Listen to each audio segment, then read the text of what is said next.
আজকে বানাবো ফুলকপির রেজালা সম্পূর্ণ নিরামিষ পদ্ধতিতে।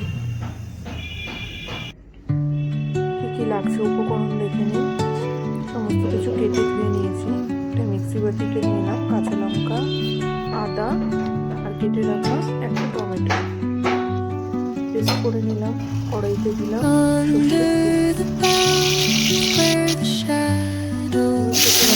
আলুগুলো দেবো।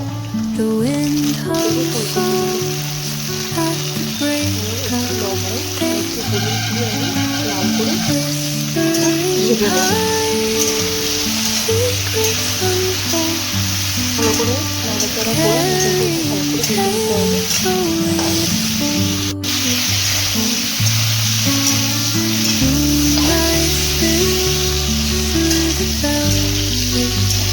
ভাজা হয়ে গেছে, আমি তুলে নেব। সমস্ত কিছু তুলে নিলাম। আমি কড়াইতে আরেকটু বেশি করে তেল দিলাম। ফোড়নে দিলাম একটা তেজপাতা,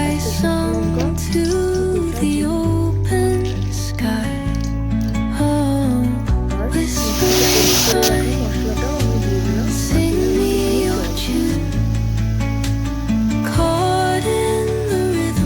গুঁড়ো মশলাগুলো অ্যাড করবো। লবণ, হলুদ,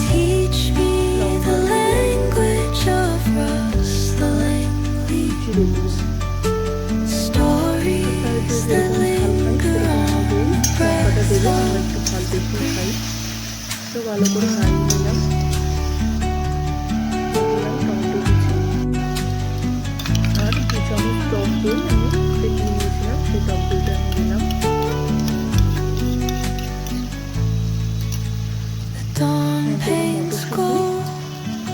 এটা ভালো করে মশলাটা মিক্স করে নেব। মশলাটা মেশানো হয়ে গেছে। তারপর আমি দিয়ে দিলাম একটুখানি চিনি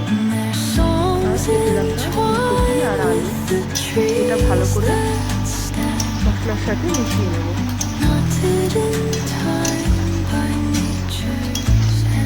দেখুন এখন কালারটা কিন্তু কত ভালো লাগছে, দেখে মনেই হবে না এটা নিরামিষ তরকারি।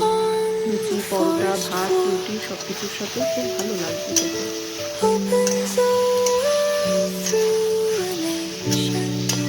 ভালো করে কষানো হয়ে গেছে তরকারিটা।